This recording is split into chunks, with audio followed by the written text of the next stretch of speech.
Good evening, everyone. Thank you for joining us for the postgame press conference of the second round in the 2023 NCAA Division I Women's Basketball Championship hosted at Simon Scott Assembly Hall. A reminder that the open locker room portion for Indiana has begun and will close at 11 p.m. On the dais from Indiana, we are joined by head coach Terry Morin, freshman Yarden Garzone, and senior Mackenzie Holmes. Coach Morin will have you make an opening statement, followed by questions for the student athletes.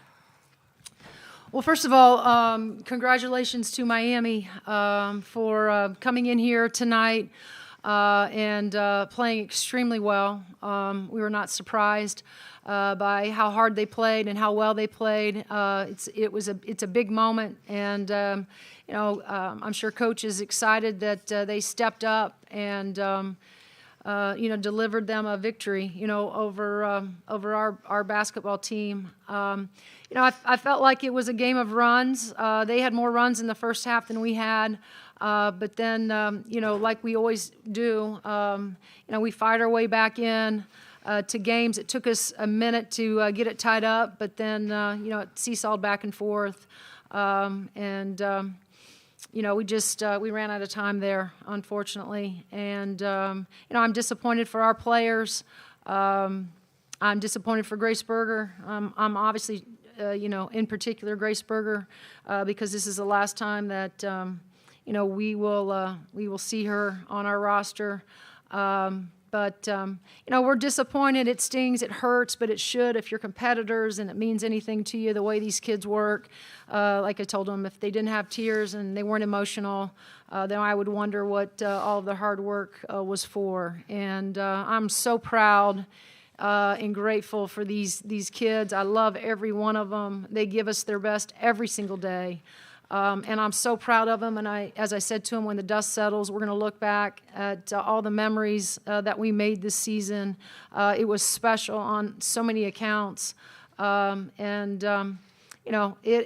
hurts now, but, this team will go down in history as one of the very best. And, for that, I'm grateful that our staff and I have had the opportunity to be around them for the last, it feels like 5 or 6 months. Thank you, Coach. Miami's locker room is also open now. We'll take questions for the student athletes. If you're joining the room, please raise your hand, state your name and affiliation prior to asking your question. And if you're joining us on Zoom, please use the raise your hand function, and we'll take questions near the end if time allots.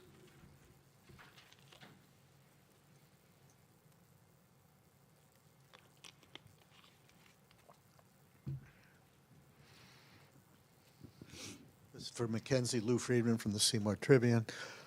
What are your emotions like now? I know can you process the last minute, where you had chances and everything was so tight there?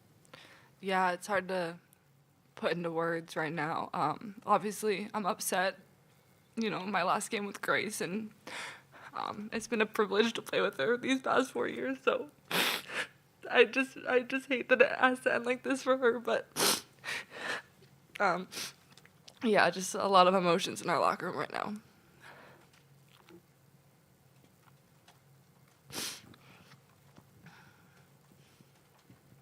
Well, it hurts to go out this way. This is for either of you. How does it, knowing that you've built what you've built, that you can come back every year and take another shot at it? I know it's bitter now, but the fact that you're going to come back next year with every chance to be just as good, does that give any silver linings, even if it's not right away? Yeah, it's hard to think about that right now, with this is stinging right now. So obviously, we'll take a couple days, a couple weeks and, process everything, and then we can think about next season. But right now, it's a little too early to be thinking about that. Yarden, anything to add? Nope. She said no.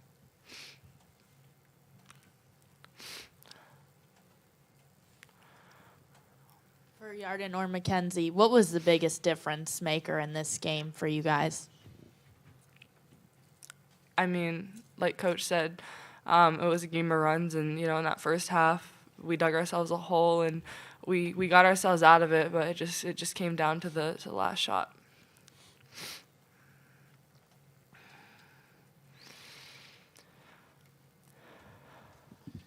Yes, Dave Reinhardt, WCBK Radio. Mackenzie, could you walk us through a couple of the last couple timeouts boy, the excitement, the seconds are ticking down. The score is so close. Just some of your thoughts and something you might want to share with us. Yeah, I thought down the stretch there, we got good looks. Not all of them fell, but we had some great plays drawn up by our coaches. But it's unfortunate they didn't go in, but we were prepared in those moments. Haley Jordan, Sports Illustrated. Yarden, you have one season with Indiana under your belt. What's it like playing for this decorated Hoosiers team for you? I mean, I'm grateful to be here and to play for those coaches and with those teammates, but right now it just hurt. For either of you, did you expect the game to be as physical as it was between the two teams?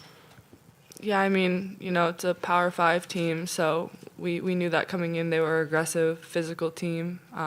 So we were preparing for that. Is there anything else in the room for the student athletes? We'll give one chance to those of you joining us on Zoom. Use the raise your hand function.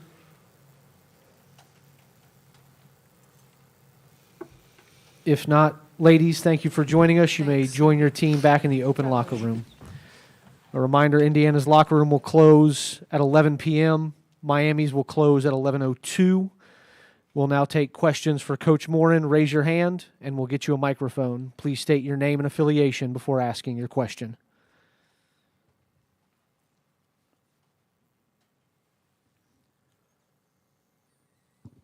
Similar question to Holmes. Obviously, you don't want to look at it now, but knowing that that you have most of your team coming back and that you can go at it, even though this year's disappointing, you can go at it every year now.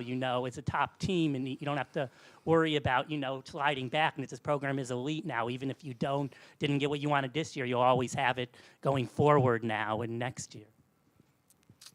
Well, I think it's always hard. Winning is hard.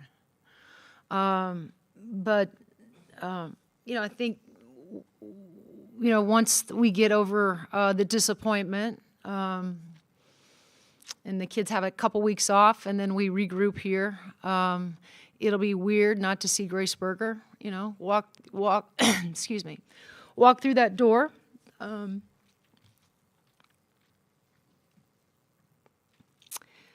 But yes, we have a lot to look forward to. Coach Angela Morian, Wish TV in Indianapolis. When you got into that hole so early on, Right. what was the cause of that?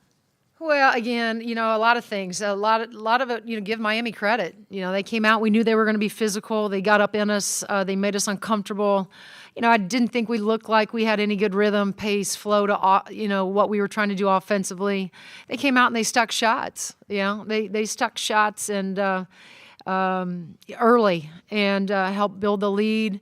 And when you're sticking shots like that, that gives you a lot of confidence. And then just like us, when we're sticking shots, it really energizes us defensively. And, so it had everything to do with, the way they came out and shot the ball early and well, and then, went down to the other end and made us uncomfortable. And it took us a while, I thought, to, get any kind of, into a comfort level. Mac was not very good in the first half. She was so much better in the second half. I think we can all agree with that.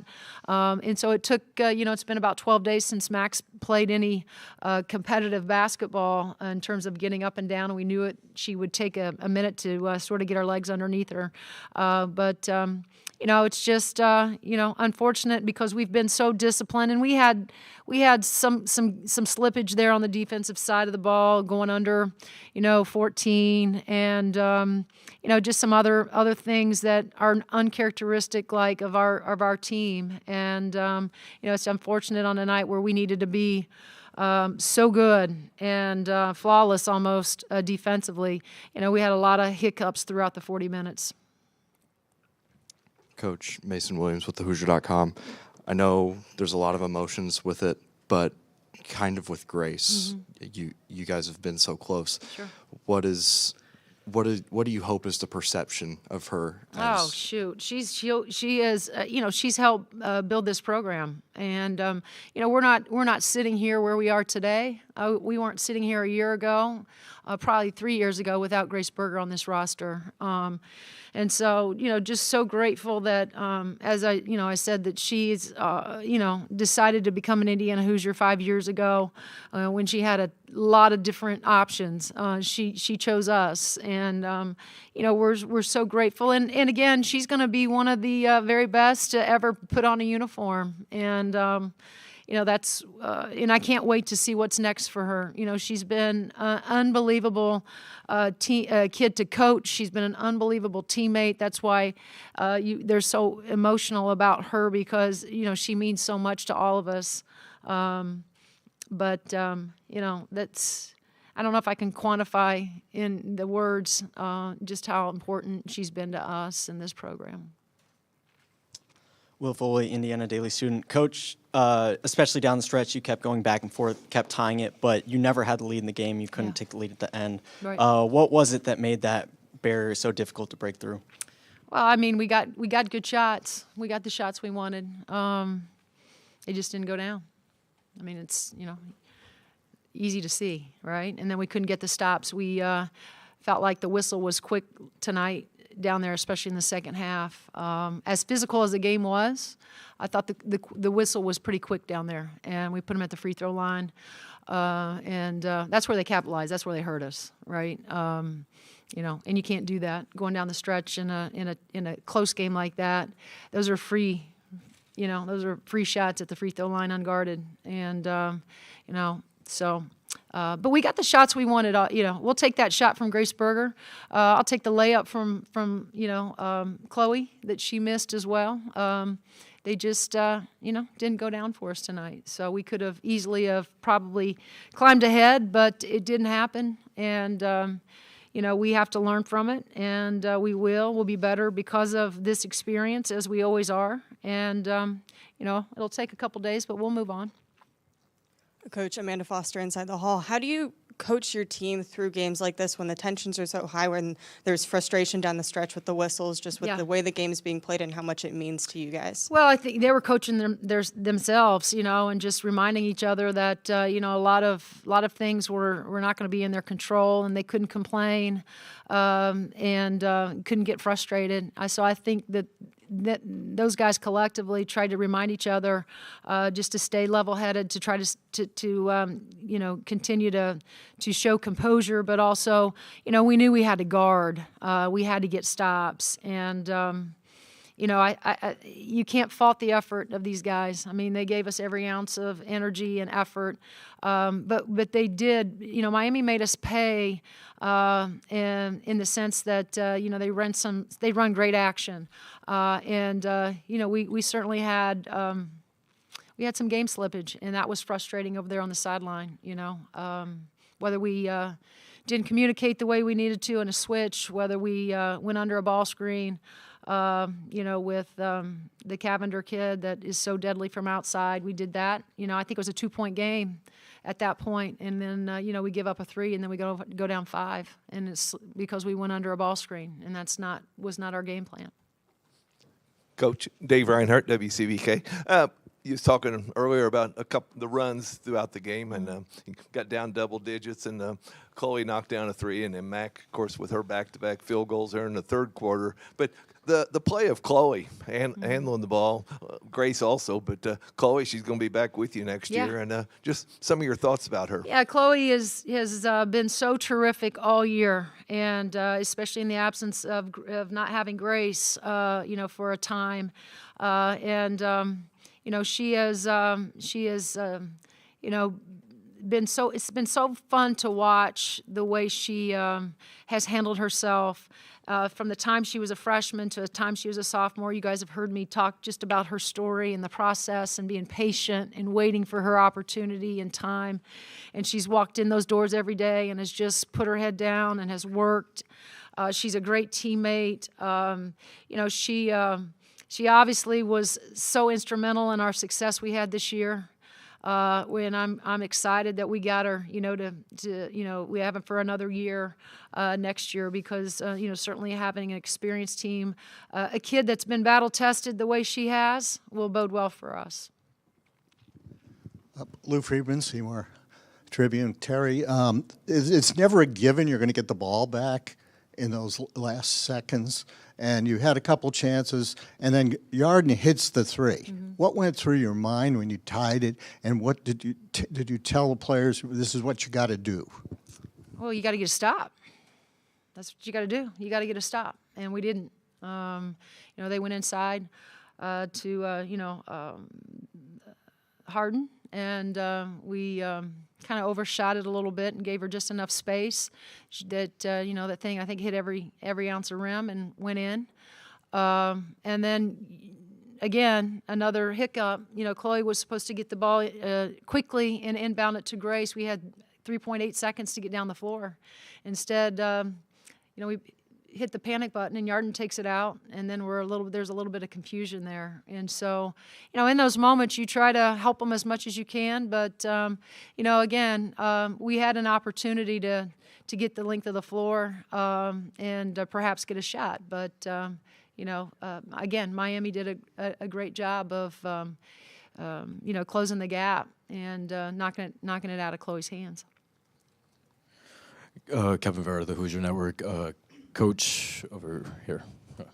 Yeah. You lost 4 games this entire year, but it was by just 12 points, a combined 12 points. Mm-hmm. When that margin is so small, how do you just simply process the loss, knowing you were pretty much right there every game that you lost? Well, again, it's just things that you you build off of, and for the future, right? And we'll talk about all the historic moments, like I said, that we've had this year in this program. These guys have been so good, right? And it's at times frustrating because I think it's human nature for us to always remember the last game, right? Just like it was. When we lost in the Big Ten tournament to Ohio State, it was the last game, and everybody sort of wrote Indiana off. I felt like, right, that it was.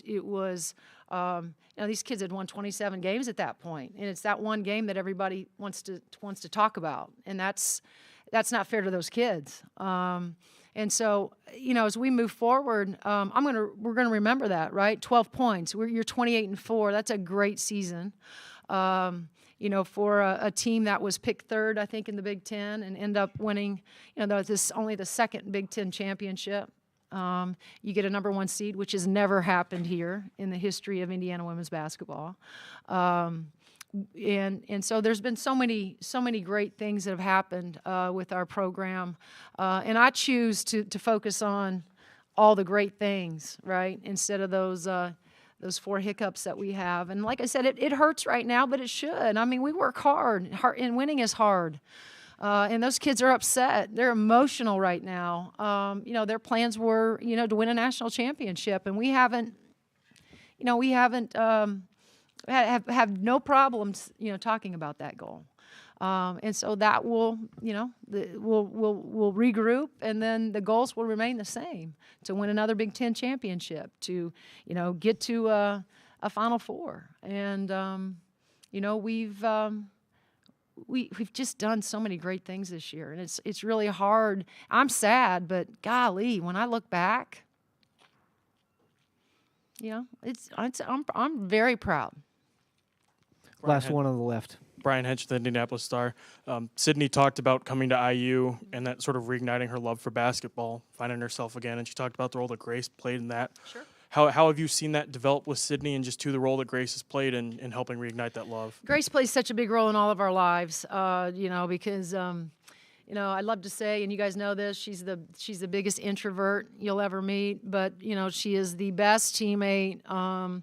And she is just the most, coachable kid, the most competitive kid, and that resonates. When you have a kid that, she is no drama. She's not on social media. She doesn't need that platform. She just continues to do her work. She has a very business-like approach, and that again, because of who she is, she touches so many people, and like kids like Yarden and Henna and Lexi and Sid, coming into our program, That's why this program has had the success, because they've had kids like Grace Berger who have led the charge.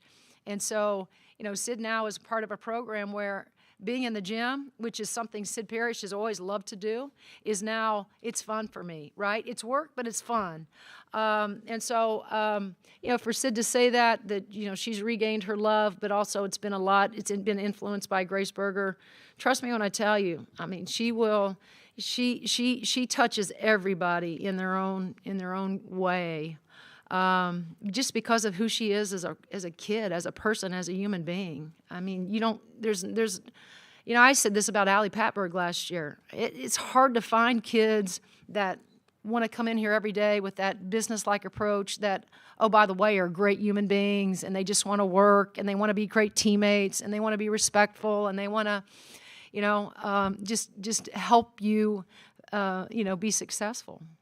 Great. Coach, thanks for your Yep, time. thank and you, guys. Congratulations on a great season.